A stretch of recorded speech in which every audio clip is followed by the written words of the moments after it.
आपने फरमाया अगर शौहर अपनी बीवी को अपने पास बुलाए, बीवी को चाहिए अपने सारे काम छोड़ करके शौहर के पास जाए, वह इनकान तालत तन्नूर, यहां तक कि अगर वो चूल्हे पर रोटी पका रही है, चूल्हे पर है, तब भी वो जाए।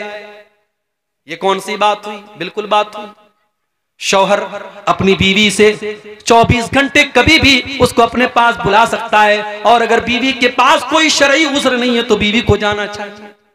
और अगर बीवी इनकार करती है, अल्लाह के नबी फरमाते हैं जिस बीवी का शौहर इस हाल में सो जाए कि बीवी को वो दावत दे और बुलाए, और बीवी उसके पास जाने से इनकार कर दे, बिला कि भाई कोई मजबूरी हो, कोई बीमारी हो, कोई बात तो अलग बात है, अगर बगैर किसी उज़्र के बीवी शौहर की बात मानने से इनकार कर दे, लानतहल मलाइकतु हत्ता तुस्बिहा, तो सुबह तक फरिश्ते उस औरत पर लानत करते हैं। लेकिन यहां ये बात याद रहे कि ये मामला मियां बीवी का जो मामला है ये एक तरफा नहीं है। अगर बीवी को चाहिए कि शौहर के जज्बात का ख्याल रखे, तो शौहर को भी चाहिए कि बीवी के जज्बात का ख्याल रखे। ये जोर जबरदस्ती का रिश्ता नहीं है, ये मोहब्बत का रिश्ता है, ये मानने मनवाने का रिश्ता है। और तीसरी चीज, वला तुखालिफहु फी नफ्सिहा व मालिही बिमा यकरा, बेहतरीन औरत की तीसरी निशानी कि वो औरत अपने माल, अपनी आबरू के सिलसिले में और शौहर के माल के सिलसिले में कोई ऐसा काम न करे जो शौहर को नापसंद है। शौहर की अलमारी की चाबी इसके हाथ लग गई, अब उड़ा रही है पैसा, शॉपिंग खूब कर रही है। अब शौहर ने वो पैसा किस जरूरत के तहत रखा है, शौहर को बगैर बताए उसका पैसा उड़ा रही है, गलत है ये। या शौहर ने मना कर दिया फला को घर में मत आने देना, उसको घर में आने दे रही, ये गलत है। तो शौहर की मर्जी का ख्याल रखे अपनी आबरू के सिलसिले में और अपने शौहर के माल के सिलसिले में कोई ऐसा काम ना करे। अब आ जाइए दूसरी तरफ, अल्लाह के नबी के पास एक सहाबी आते हैं, मा हक़्क़ु ज़ौजति अहदिना अलैहि, ऐ अल्लाह के नबी बीवी का हक हमारे ऊपर क्या है। आज कोई मर्द मौलवी से ये सवाल नहीं करता, सब ये चाहते हैं बीवी को मुझे मेरे साथ क्या करना चाहिए ये बताओ मौलवी साहब। लेकिन सहाबी उल्टा सवाल कर रहे हैं, मा हक़्क़ु ज़ौजति अहदिना अलैहि, ऐ अल्लाह के नबी बीवी का हक हमारे ऊपर क्या है। आपने फरमाया अन तुतइमहा इज़ा तइमता, जो तुम खाओ अपनी बीवी को खिलाओ। तुम बाहर खा रहे हो देसी मुर्गा और बीवी को घर में भात खिला रहे हो, तुम बाहर बेहतरीन चीजें खा रहे हो और बीवी को उससे महरूम करो नहीं, जो तुम खाओ बीवी को खिलाने की कोशिश करो। वह तक्सुहा इज़्ज़त तसईता, और जिस मेयार का कपड़ा तुम पहनते हो उसी स्टैंडर्ड और मेयार का कपड़ा अपनी बीवी को पहनाओ। अगर तुम महंगे कपड़े पहनते हो, तुम ब्रांडेड कपड़े पहनते हो, तो बीवी को भी अच्छा कपड़ा पहनाओ। वला तज़रिबिल वजहा, और कभी बीवी के चेहरे पर हाथ न उठाना, कभी बीवी के चेहरे पर न मारना। वला तुक़ब्बे, और कभी बीवी से गाली गलौज न करना। वला तहजुर इल्ला फिल बैत, और जितना भी झगड़ा हो जाए, मियाँ बीवी का झगड़ा घर के बाहर न जाए, उसको कभी घर के बाहर न निकालना। अपने आप को बचाओ, वह अहलीकुम, और अपनी फैमिली को, अपने परिवार को, अपने घर वालों को बचाओ, अपने बीवी बच्चों को बचाओ, अपने अहले खाना को बचाओ, अपने परिवार को बचाओ। किस चीज से? नारा, आग से। कैसी आग? फरमाया वक़ूदुहन्नास वल हिजारा, ऐसी आग से बचाओ जिस आग का ईंधन इंसान और पत्थर होंगे। वो पेट्रोल से नहीं जलेगी, वो डीजल से नहीं जलेगी, वो कोयले से नहीं जलेगी, वो लकड़ियों से नहीं जलेगी। वक़ूदुहन्नास वल हिजारा, उस आग का ईंधन इंसान और पत्थर होंगे। आए अल्लाह, दुनिया में हम बहुत दौलत वाले थे, अगर किसी गैर कानूनी काम में पुलिस वाले पकड़ के लेके चले जाते थे, हम रिश्वत दे करके छूट जाया करते थे। अदालत तक मामला पहुंचता था, अदालतों में जाकर के वकीलों से बात करके सेटिंग कर लिया करते थे। अगर और ऊपर के लेवल का मामला आता था, हम जज से सौदेबाजी कर लेते थे। आए अल्लाह, ये तेरी जेल है, ये तेरी सजा है जहन्नम। अय अल्लाह, जहन्नम की आग में अगर बंदा चला गया तो क्या वहां पर भी रिश्वत चलेगी? क्या वहां पर भी सेटिंग हो जाया करेगी? क्या वहां पर जहन्नम के जो चौकीदार होंगे, जो जहन्नम के जेलर होंगे, तो वो किसी की दौलत देख करके मरूब हो जाएंगे, किसी का रुतबा देख करके मरूब हो जाएंगे? फरमाया नहीं नहीं, अलैहा मलाइकतुन गिलाजुन शिदादुन ला यासून अल्लाह। जहन्नम के दारोगा इंसान नहीं होंगे, जहन्नम के दारोगा फरिश्ते होंगे, और फरिश्ते गुनाह नहीं करते, फरिश्ते अल्लाह की नाफरमानी नहीं करते। जहन्नम के दारोगा बड़े टाइट होंगे, बड़े सख्त होंगे, बड़े स्ट्रिक्ट होंगे, और अल्लाह जितना हुक्म देगा वो उतना उसको पूरा करेगा। अब ये कुरान की आयत मैंने आपके सामने पढ़ी, इसमें जिस बात की तरफ मैं आपका ध्यान आकर्षित करना चाहता हूं, आपकी तवज्जो चाहता हूं, अल्लाह ने यह कहा कि अपने आप को बचाओ और अपनी फैमिली को बचाओ। ऐसा क्यों कहा अल्लाह? अल्लाह डायरेक्ट ये बोल देता अपने आप को जहन्नम की आग से बचाओ, फैमिली का जिक्र क्यों किया? क्योंकि हर इंसान की जिंदगी में उसके परिवार की बड़ी अहमियत होती है।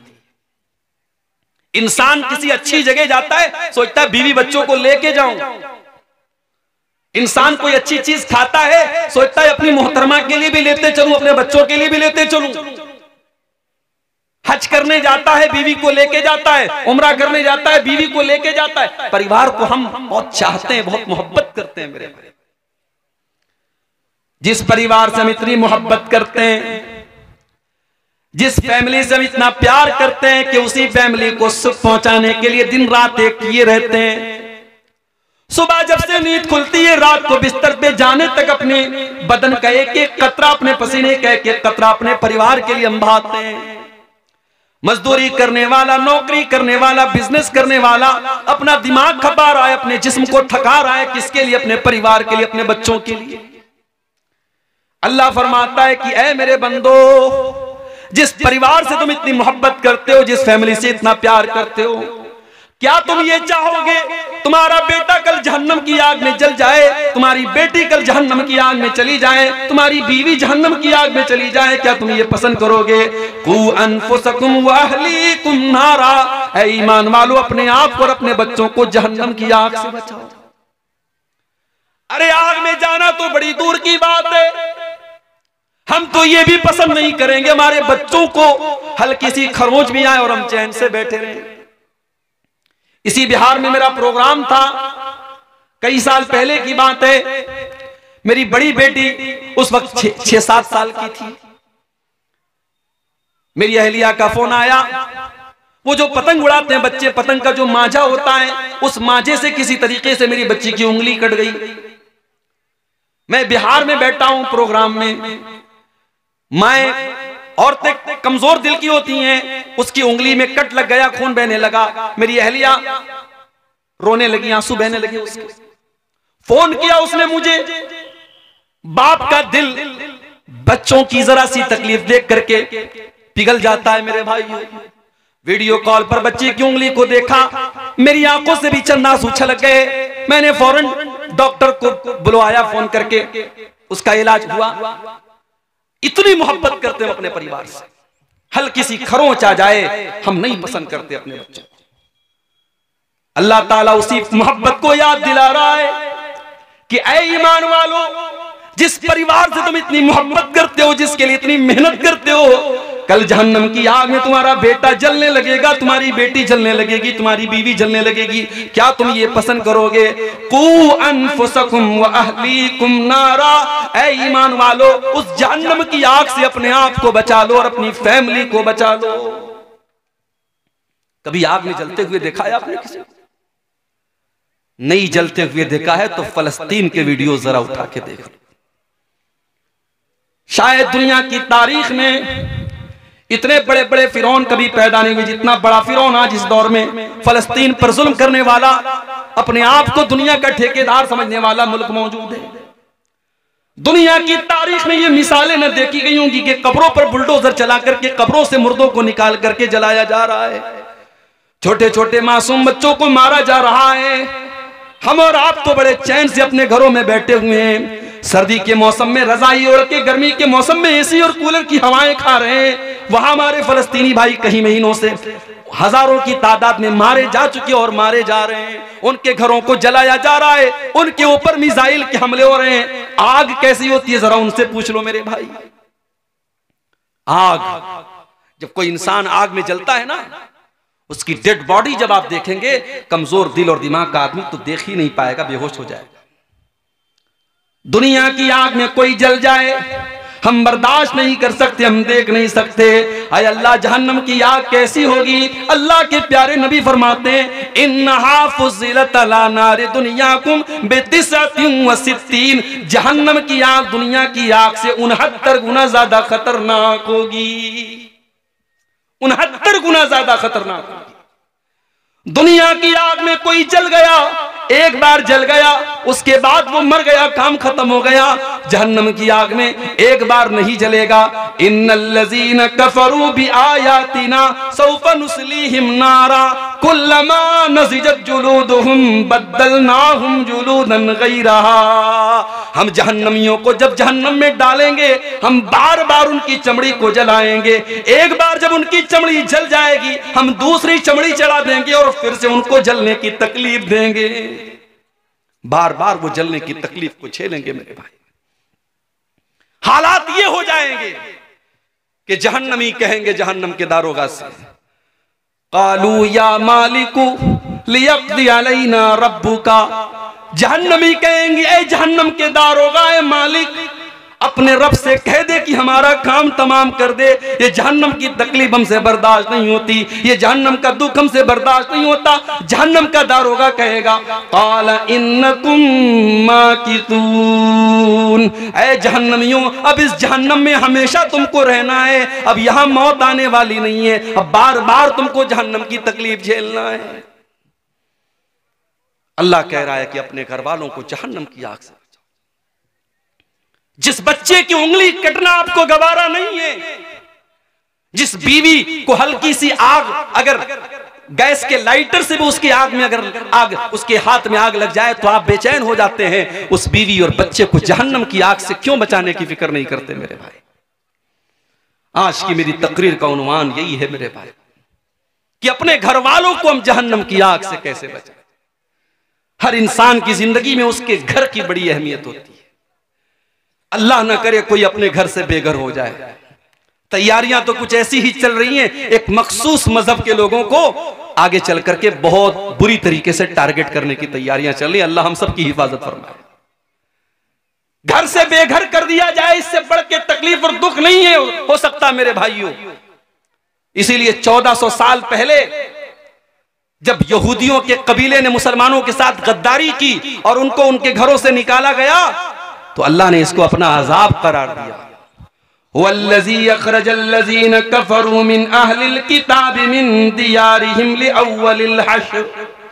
ऐ ईमान वालों, हमने इन अहले किताब के काफिरों को, इन यहूदियों को इनकी गद्दारी की वजह से इनके घर से निकाल दिया। युखरिबून बुयूतहुम बिअयदीहिम व अयदिल मुमिनीन। ये इतने बड़े बदबख्त थे, जब ये अपने घर को छोड़ के जाने लगे, अपने दरवाजों को तोड़ तोड़ के जा रहे थे, अपनी खिड़कियों को तोड़ तोड़ के जा रहे थे, ताकि इनके जाने के बाद को इनके घरों को इस्तेमाल न कर सके। अल्लाह ने कहा, देखो कैसा अजाब हमारा नाजिल हो रहा है। अपने घर को छोड़ के जा रहे हैं और अपने घर को बर्बाद करके जा रहे हैं, उसको तोड़ फोड़ करके जा रहे हैं।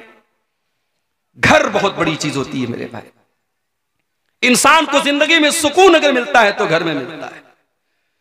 आप बाहर जितनी भी ऐशो आराम से 5 स्टार होटल में रहें, घर की झोपड़ी में अपनी माँ के पास, अपनी बीवी के पास, अपने बच्चों के पास जो सुकून मिलता है वो कहीं नहीं मिलता है। इसीलिए अल्लाह ने फरमाया, अल्लाहुल्लज़ी जअल लकुम मिन बुयूतिकुम सकना। अल्लाह ने तुम्हारे घरों को सुकून का जरिया बनाया है। तुम्हें सुकून मिलता है तो तुम्हारे घर में मिलता है, क्योंकि उसी घर के अंदर तुम्हारे बच्चे होते हैं। और बच्चे कैसे होते हैं मेरे भाई? अल्लाह के प्यारे नबी मिंबर पे खुतबा दे रहे हैं, जुमा का खुतबा दे रहे हैं। आपके नवासे हजरत हसन और हुसैन सुर्ख रंग का, जिस रंग का मैं इस वक्त अभी आपके सामने ब्लेजर पहने हूं, जैकेट पहने हूं, यही सुर्ख रंग था, लाल रंग था। उसी लाल रंग का जोड़ा पहन करके अल्लाह के प्यारे नबी के ये बच्चे और नवासे मस्जिद में दाखिल होते हैं। और ये गिरते पड़ते मासूम बच्चे हैं 4-5 साल के, ये फिसलते हुए नबी अकरम के सामने आते हैं। अल्लाह के प्यारे नबी अपने जुमा का खुतबा रोक देते हैं, अपने दोनों नवासों को अपनी गोद में उठाते हैं, अपना खुतबा रोक करके अपने बच्चों को गोद में उठाते हैं और कहते हैं, ओ लोगों, अल्लाह ने कुरान में कितनी सच्ची बात कही है, इन्नमा अमवालुकुम व औलादुकुम फितना। ओ लोगों, तुम्हारा माल बहुत बड़ा फितना है और तुम्हारी औलाद बहुत बड़ा फितना है। ओ लोगों, अपने इन नवासों को देख करके मोहम्मद रसूलुल्लाह अपने ऊपर कंट्रोल न कर सके, अपना खुतबा रोक करके अपने बच्चों को दुलार करने लगे। बच्चे तो वो चीज होते हैं मेरे भाई।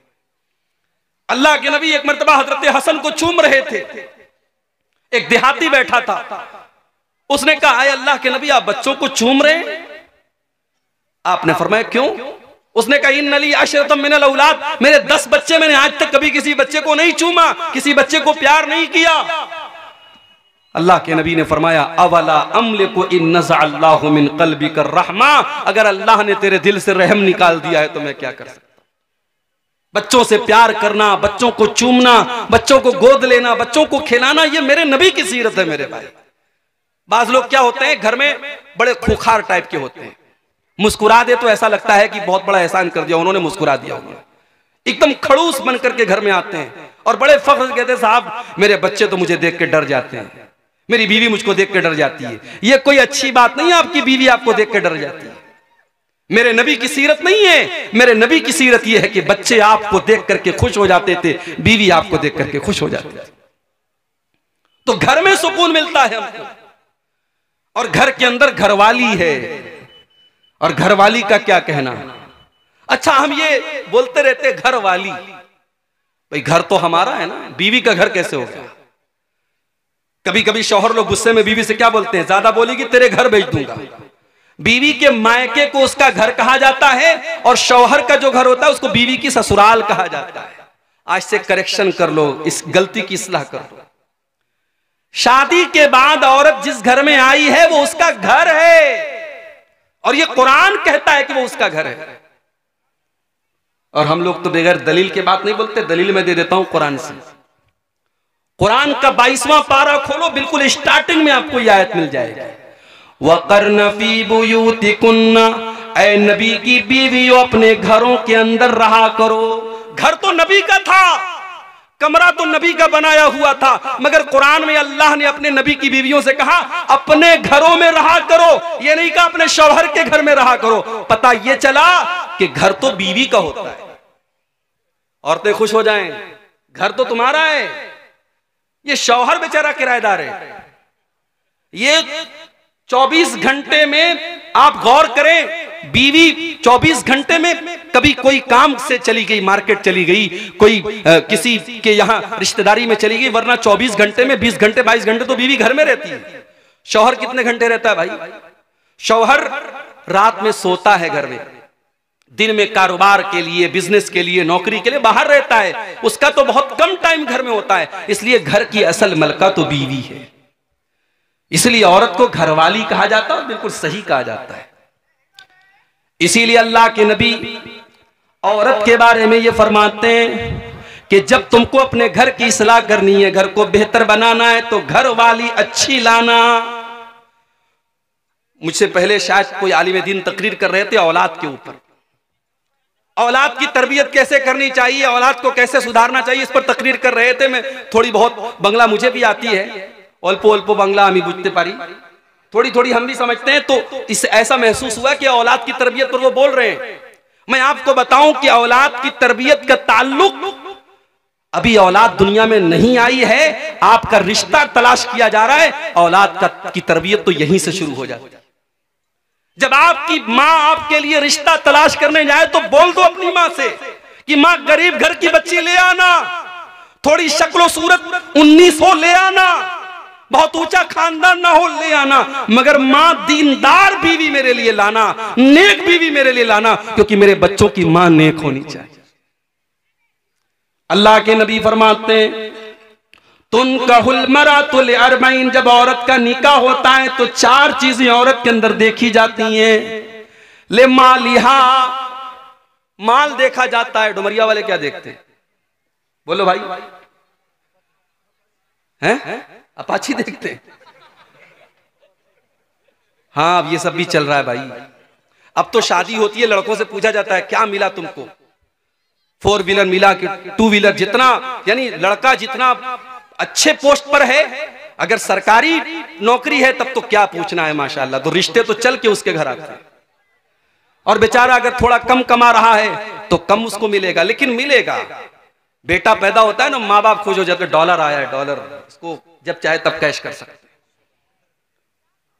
माल आज लड़कियों और लड़कों की शादी को हमने तिजारत बना दिया, सौदा हो रहा है लड़कों का। और उलमा, मैं उन लोगों की बात कर रहा हूं जो आलिम हैं, उनकी भी शादी होती, वो भी जहेज ले रहे हैं, उनके बाप भी उनका सौदा कर रहे हैं। मेरे भाइयों, शर्मानी चाहिए हमें। नबी के दौर में कभी किसी दुल्हे से ये नहीं पूछा गया तुझे जहेज में क्या क्या। अल्लाह के नबी के दौर में एक साहबी हैं, उनका नाम अब्दुर्रहमान बिन औफ है। मक्का से मदीना आते हैं, खाली हाथ आते हैं, बिल्कुल खाली हाथ आते हैं, उनके पास कोई दौलत नहीं है। अल्लाह के प्यारे नबी ने उनको भाई बनाया, हजरत साद बिन रबी का।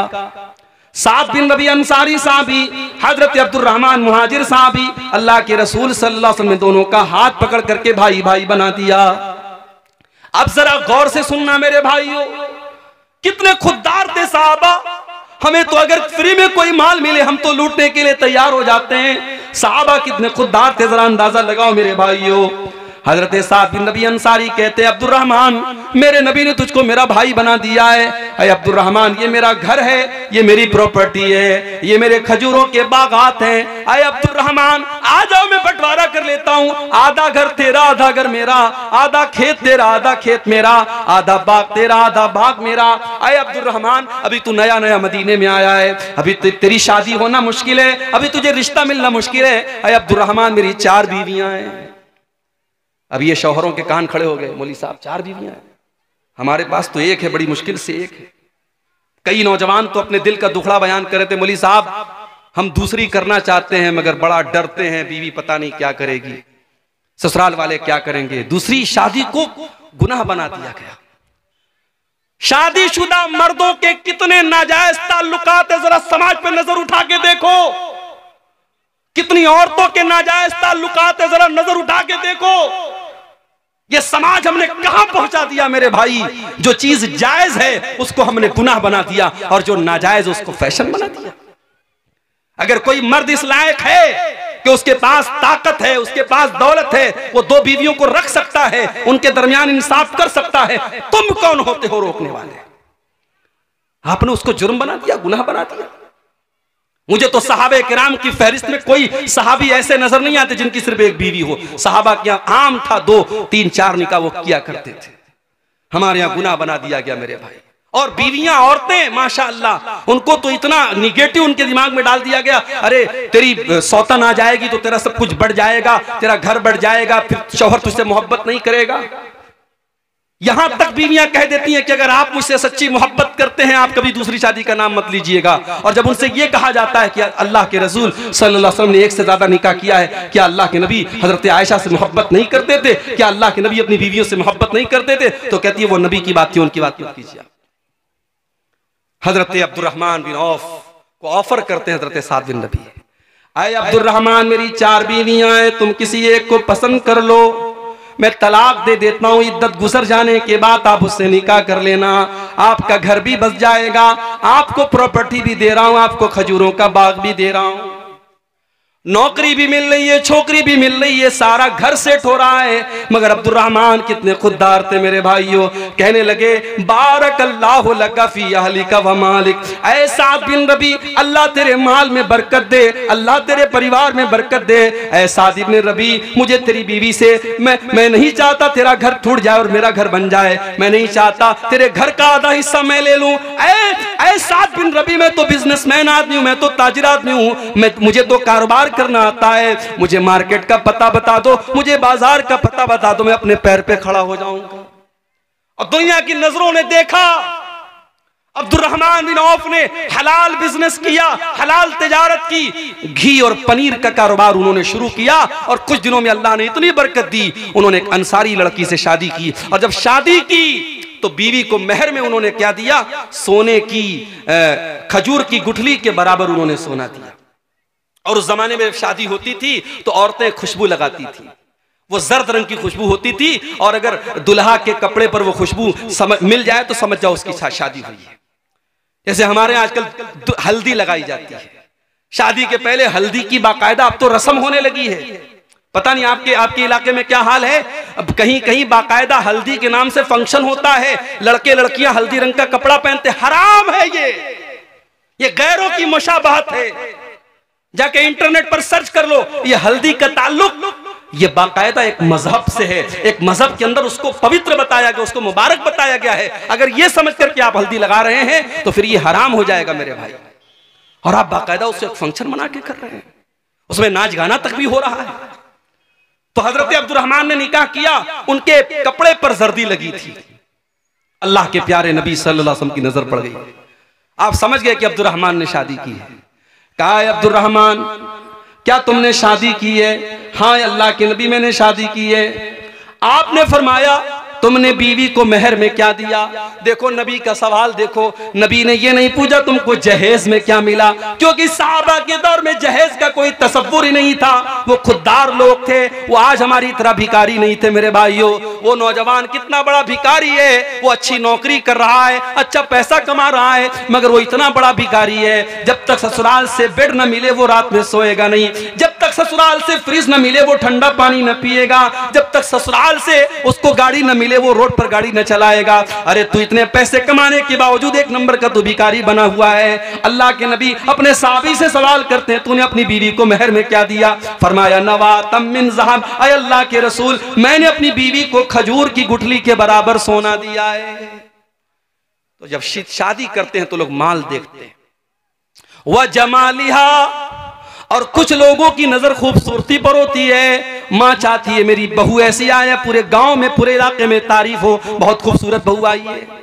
सिर्फ खूबसूरती देखी जाती है, सिर्फ रंग देखा जाता है। अगर अच्छी लड़की देख के आए, सब कुछ अच्छा है, दीनदार है, नमाजी है, पर्दा करने वाली है, लेकिन रंग थोड़ा सा दबा है, तो माँ करके कहती है रिश्ता तो बहुत अच्छा था, लेकिन लड़की का रंग थोड़ा सा दबा हुआ था, लड़की की हाइट थोड़ी सी कम थी। ओ लोगों, इन छोटी छोटी चीजों को तवज्जो न दो। वो लड़की जिसकी हाइट थोड़ी कम है उसको भी अल्लाह ने बनाया है, जिसका रंग थोड़ा सा दबा हुआ है उसको भी अल्लाह ने बनाया है। अगर वो दीनदार है, पढ़ी लिखी है, खूबसूरत है, अगर वो लड़की अच्छे खानदान की है, उसकी दीनदारी को देख करके उससे निकाह कर लो। उस छोटी सी बुनियाद पर उसके रिश्ते को रिजेक्ट मत करो। अल्लाह के नबी कहते कुछ लोग खूबसूरती देखते और कुछ लोग वले हसबिहा, उसका खानदान देखते हैं, हमारी बिरादरी से मैच करती है कि नहीं, हमारे कबीले से मैच करती है कि नहीं, जिस खानदान से हम उस खानदान से मैच करती है कि नहीं। वले दीनिहा, और कुछ लोग लड़की की दीनदारी देखा करते हैं। अल्लाह के नबी फरमाते फज़फर बिज़ातिद्दीन, जब तुम लड़की देखने जाओ तो दीनदार लड़की देखो, दीनदार बीवी अपने घर में लेके आओ, तुम कामयाब हो जाओगे। घर को जहन्नम से बचाना है, बच्चों को जहन्नम से बचाना है, तो रिश्तों में मेरे भाइयों दीनदारी देखो। और जब लड़की के लिए लड़का देखने जाओ तब भी दीनदारी देखो। और मैं एक बड़ी पॉइंट की बात बता रहा हूं अपनी बहनों से, किसी बेदीन से शादी करने से बेहतर है, किसी बेदीन की एकलौती बीवी बनने से बेहतर है किसी दीनदार की एक और दूसरी बीवी बन जाए, तीसरी बन जाए। वो इंसान जिसके पास दीन नहीं है, जिसके पास अखलाक नहीं है, वो आज नहीं तो कल तुम्हें पछताने पर मजबूर कर देगा। इमाम हसन बसरी के पास एक आदमी आया, उसने कहा इमाम साहब मेरी बेटी बहुत खूबसूरत है, बहुत अच्छी है, पढ़ी लिखी है, कसूरा खुत्ताब हुआ, मेरी लड़की के लिए बहुत सारे रिश्ते आ रहे हैं, मैं अपनी बेटी की शादी किससे करूं? गौर से सुनना, इमाम हसन बसरी जवाब देते हैं कि अपनी बेटी की शादी ज़व्विजहा तक़ी, अपनी बेटी की शादी किसी मुत्तकी इंसान से कर दो। किसी ऐसे इंसान से कर दो जो मुत्तकी हो, जो परहेजगार हो, जो अल्लाह से डरने वाला हो, क्योंकि ऐसा इंसान जब तुम्हारी बेटी से शादी करेगा, इन अहब्बहा अकरमहा, अगर तुम्हारी बेटी से मोहब्बत करेगा तो इज्जत देगा, व इन करिहा, और अगर किसी वजह से मियाँ बीवी में निभाव ना हो सका, अगर मियाँ बीवी में मोहब्बत ना हो सकी, तो आपकी बेटी को वो जलील नहीं करेगा। दीनदार इंसान को अपना दामाद बनाओ। इसीलिए अल्लाह के प्यारे नबी फरमाते हैं, इज़ा खतब इलैकुम मिम्मन तर्ज़ौना दीनहु व खुल्क़हु, जब तुम्हारी बेटी के लिए ऐसा रिश्ता आए, लड़का दीनदार है, लड़का अच्छे अखलाक वाला है, फज़व्विजूहु, तो जल्दी से निकाह कर दो। ये मत देखो कि ज्यादा कमाता है कि नहीं कमाता है, हमारे बराबर के लोग हैं कि नहीं, पक्का मकान बनाए कि नहीं बनाए, सरकारी नौकरी है कि नहीं है। अगर लड़का दीनदार है, अगर लड़का अच्छे अखलाक वाला है, अपनी बेटी की शादी उस लड़के से कर दो। इल्ला तफालू, अगर तुम ऐसा नहीं करोगे, तकुन फितनतुन फिल अर्दी व फसादुन अरीज, तो जमीन के अंदर फितना और फसाद फैल जाएगा। और फसाद आज फैल चुका है मेरे भाई। समाज के अंदर जिनाकारी और बदकारी इतनी तेजी से बढ़ रही है कि शायद आपको अंदाजा नहीं है। 9-9, 10-10 साल की बच्चियां, 13-14 साल के बच्चे, आज उनके भी रिलेशन से, उनके भी ताल्लुकात हैं, उनके भी मोबाइल पर उनके भी चक्कर चल रहे हैं। समाज इस मुहाने पर और इस दहाने पर जाके खड़ा है मेरे भाई। जो बच्चियां अभी ढंग से बालिग नहीं हुई हैं, जो बच्चे अभी ढंग से जवान नहीं हुए हैं, आज इंटरनेट ने उनको भी बालिग और जवान बना दिया है। मैं बड़े साफ अल्फाज में कहता हूं, यह दौर सहाबा का नहीं है, यह दौर ताबेईन का नहीं है। इस दौर में न मर्दों की नजर झुकी है, न औरतों के जिस्म पर वो पर्दा है जो होना चाहिए। इस दौर में अपनी नौजवान नस्ल को बचाना है, निकाह टाइम से करो और उनकी निकाह में, उनकी शादी में दीनदारी को प्रीफर करो, दीनदारी को तरजीह दो मेरे भाई। अगर घर वालों को जहन्नम की आग से बचाना है, यह पहला उसूल याद रख लो। अच्छा, हम लोग जब घर बनाते तो क्या करते हैं? सबसे पहले हम घर की बुनियाद को मजबूत करते हैं। अगर घर की बुनियाद मजबूत ना हो तो जितनी भी ऊंची बिल्डिंग बना ले, एक दिन बिल्डिंग गिर जाएगी, क्योंकि बुनियाद कमजोर है। अगर आप अपने घर को जहन्नम की आग से बचाना चाहते हैं, अपने घर की बुनियाद दीनदारी पर रखना, तकवा के ऊपर रखना। अफमन अस्सस बुनियानहु अला तक़वा मिनल्लाह व रिज़वानिन, जो अपने घर की बुनियाद अल्लाह के तकवा पर रखेगा, अल्लाह की रजा पर रखेगा, अल्लाह ने फरमाया वो ज्यादा बेहतर है। अम्मन अस्सस बुनियानहु, या वो इंसान बेहतर है जिसने अपने घर की बुनियाद एक गड्ढे के ऊपर रखी है जो जहन्नम में गिरने वाला है। तकवा के ऊपर अपने घर की बुनियाद रखो। बेईमानी करके, चोरी करके, हराम तरीके से अगर पैसा कमा करके घर बना भी लिया, आज नहीं कल वो घर आपके घर वालों के लिए जहन्नम का जरिया बनेगा, बच्चों को बर्बाद करेगा, बीवी को बर्बाद करेगा। और आज देख लीजिए घर के क्या हालात है। कहीं सास बहू का मसला चल रहा है, कहीं देवर भाभी का मसला चल रहा है, कहीं ननद और भाभी में झगड़ा चल रहा है, कहीं देवरानी जेठानी में मसला चल रहा है। आज घरों में झगड़े हैं, लड़ाई है, बरकत नहीं है, सुकून नहीं है, चैन नहीं है, क्योंकि बुनियाद गड़बड़ है, बुनियाद तकवा पर नहीं है, बुनियाद दीनदारी पर नहीं है मेरे भाई। अगर घर वालों को जहन्नम की आग से बचाना है, घर के गार्जियन को चाहिए कि वो अपनी जिम्मेदारी को समझे। रात को 12 बजे लड़का अगर घर में आ रहा है, बाप की जिम्मेदारी है पूछे तू कहां था। रात को जो लड़का 12 बजे आएगा, सुबह 5 बजे फजर की अजान में उसकी नींद कैसे खुलेगी। जवान बेटी रात को 2 बजे व्हाट्सएप पर चैटिंग कर रही है, माँ की जिम्मेदारी है वो देखे वो किससे बातें कर रही है रात को 2 बजे, कौन सी ऐसी बात है जो रात को 2 बजे हो रही है। बाप ने 10,000 का मोबाइल दिलाया, लड़की कॉलेज में पढ़ने जाती है, उसके पास 60,000 का 70,000 का आईफोन हो जाता है। क्या माँ बाप का ये फर्ज नहीं बनता वो पूछे मैंने तो 10,000 का तुझे मोबाइल दिलाया था, ये 50,000 का आईफोन तेरे पास कहां से आया। ओ लोगो, अगर गार्जियन हो, अगर बाप हो, अगर माँ हो, अगर तरबियत करते हो तो तरबियत करने का हक अदा करो, वरना कान खोल करके सुन लो, माँ के कदमों के नीचे जन्नत जरूर है और बाप जन्नत का दरवाजा जरूर है। लेकिन अगर माँ ने माँ होने का हक अदा न किया, अगर बाप ने बाप होने का हक अदा न किया, तो अल्लाह के नबी ये भी फरमाते हैं कि जिसके कंधे पर अल्लाह ताला ने कोई जिम्मेदारी डाली और उस जिम्मेदारी को उसने सही तरीके से पूरा नहीं किया, हर्रमल्लाहु अलैहिल जन्ना, उस इंसान के ऊपर जन्नत हराम हो जाएगी। उस बाप के लिए जन्नत हराम है, उस मां के लिए जन्नत हराम हो जाएगी जिसने अपने मां होने का और अपने बाप होने का हक और फर्ज नहीं अदा किया। क्रिसमस का त्योहार अभी हमारे ईसाई भाइयों ने मनाया और हमारा मुसलमान बड़े शौक से मैरी क्रिसमस और हैप्पी क्रिसमस की मुबारकबाद दे रहा है फेसबुक के ऊपर। और जो थोड़ा सा राजनीति में है, पॉलिटिक्स में है, वो बेचारे तो उनको और बुखार चढ़ा है अपनी महानता दिखाने का, वो तो फटाफट फेसबुक के ऊपर क्रिसमस मुबारक। हमारे ईसाई भाइयों को क्रिसमस मुबारक। क्रिसमस का त्योहार क्यों मनाया जाता है मालूम है आपको? क्रिसमस का त्योहार मनाने वाला ये अकीदा रखता है कि 25 दिसंबर को हजरत ईसा पैदा हुए जो अल्लाह के बेटे थे। नऊजुबिल्लाह। हमारा अकीदा ये नहीं है मेरे भाई। हमारे अकीदे के मुताबिक ये कुफ्र है, ये अल्लाह को गाली देना है, ये अल्लाह की तौहीन है कि अल्लाह का किसी को बेटा करार दिया जाए। अल्लाह बड़े गुस्से में फरमाता है कुरान में, वक़ालु इत्तख़ज़र रहमानु वलदा लक़द जीतुम शैअन इद्दा तकादुस समावातु यतफ़त्तरन मिन्हु व तनशक़्क़ुल अर्दु व तख़िर्रुल जिबालु हद्दा अन दअउ लिर्रहमानि वलदा। ये लोग कहते कि रहमान ने बेटा जना है, रहमान का बेटा है। अरे तुम कितनी गंदी बात अपने मुंह से निकाल रहे हो, इतनी खतरनाक बात अपने मुंह से निकाल रहे हो कि आसमान फट जाए और जमीन फट जाए और पहाड़ गिर जाए तो ये उतनी बड़ी बात नहीं है जितनी बड़ी बात ये है कि तुम अल्लाह का बेटा किसी को करार दे रहे हो। अल्लाह को गाली देना है, अल्लाह को बुरा भला कहना है, ये अगर कोई कहता है कि अल्लाह का बेटा है और आप उसको मुबारकबाद दे रहे साहब।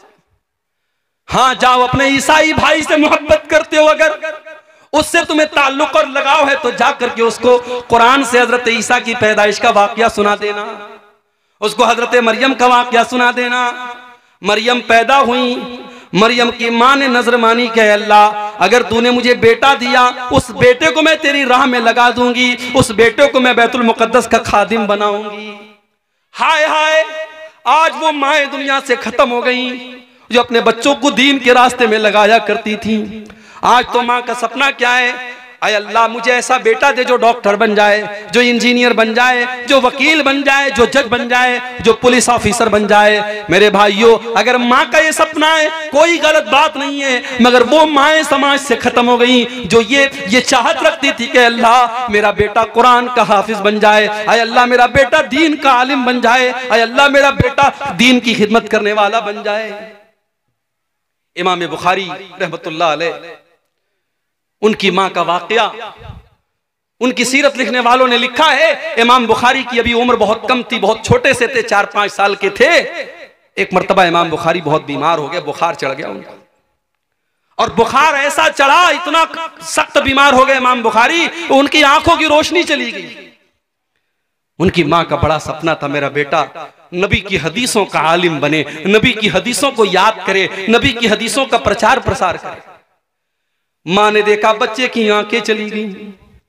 मां रात में मुसल्ले पर बैठ गई, तहज्जुद की नमाज पढ़ करके अल्लाह की बारगाह में दुआ करती, कहे अल्लाह मेरा बच्चा अंधा हो चुका है, मेरे बच्चे की बीनाई चली गई है, अय अल्लाह मेरा बच्चा कैसे तेरे नबी की हदीसों को याद करेगा, कैसे वो किताबों का मुताला करेगा। अय अल्लाह अपनी इस बंदी की, इस दुखियारी बंदी की दुआ को सुन ले, अय अल्लाह मेरे बच्चे की बीनाई को लौटा दे। हाय हाय, माँ की दुआ में बड़ी ताकत होती है मेरे भाई। उस माँ ने रात की तारीकी में जो दुआ की, अल्लाह ने उस दुखियारी माँ की दुआ को कबूल किया। माँ तहज्जुद पढ़ करके सो गई, ख्वाब में हजरत इब्राहीम अलैहिस्सलाम की ज़ियारत हुई और हजरत इब्राहीम ने कहा कि है इमाम बुखारी की माँ, मोहम्मद बिन इस्माइल की माँ, तेरे बच्चे की बिनाई को अल्लाह ताला ने लौटा दिया है। माँ ने फौरन आंखें खोली और देखा इमाम बुखारी रहमतुल्लाह अलैह बिल्कुल सही तरीके से देख रहे हैं। ये करामत थी हजरत इमाम बुखारी की माँ की और उनकी। मेरे प्यारे साथियों, ये माएँ थी जो अपने बच्चों के लिए फिक्र किया करती थी। जाओ अपने ईसाई भाई को बताओ कि मरियम की माँ ने भी नजर मानी थी कि अल्लाह बेटा होगा तो तेरे दीन में लगा दूंगी, और बेटी पैदा हो गई। मरियम की माँ बहुत उदास हो गई, कहने लगी अल्लाह मैंने बेटी को जन्म दे दिया। अल्लाह ने फरमाया वलैसा ज़करु कल उन्सा, ऐ मरियम की माँ अगर तुझे बेटा होता तो ऐसा ना होता जैसी ये बेटी हुई है। उसका नाम मरियम रखा। उसके बाद माँ का इंतकाल हो गया और मरियम की परवरिश उनके खालू हजरत ज़करिया अलैहिस्सलाम करने लगे। ज़करिया अलैहिस्सलाम बहुत अल्लाह के नेक और मुत्तकी बंदे थे, अल्लाह के पैगंबर थे और दिन रात वो अल्लाह के घर में रहा करते थे, मस्जिद में रहा करते थे, मेहराब में रहा करते थे और उसी मेहराब में हजरत मरियम की परवरिश भी कर रहे थे। कुरान कहता है कुल्लमा दखल अलैहा ज़करियल मिहराब वजद इंदहा रिज़्क़ा। हजरत ज़करिया जब मस्जिद में आते हैं तो क्या देखते हैं? अनार का मौसम नहीं और मरियम के पास अनार मौजूद है। आम का मौसम नहीं, आम मौजूद है। सेब का मौसम नहीं, सेब मौजूद है। जिस फल का मौसम नहीं वो फल मौजूद है। काल अन्ना लकी हाज़ा या मरियम, कहते हैं मरियम तेरे पास ये फल कहां से आया? कालत हुवा मिन इंदिल्लाह। मरियम कहती है कि ऐ खालू जान ये फल अल्लाह ताला की तरफ से आया है। इन्नल्लाह यर्ज़ुक़ु मन यशाउ बिगैरि हिसाब। अल्लाह जिसको चाहता है बेहिसाब रोजी देता है। ऐ खालू जान ये अल्लाह की तरफ से आया।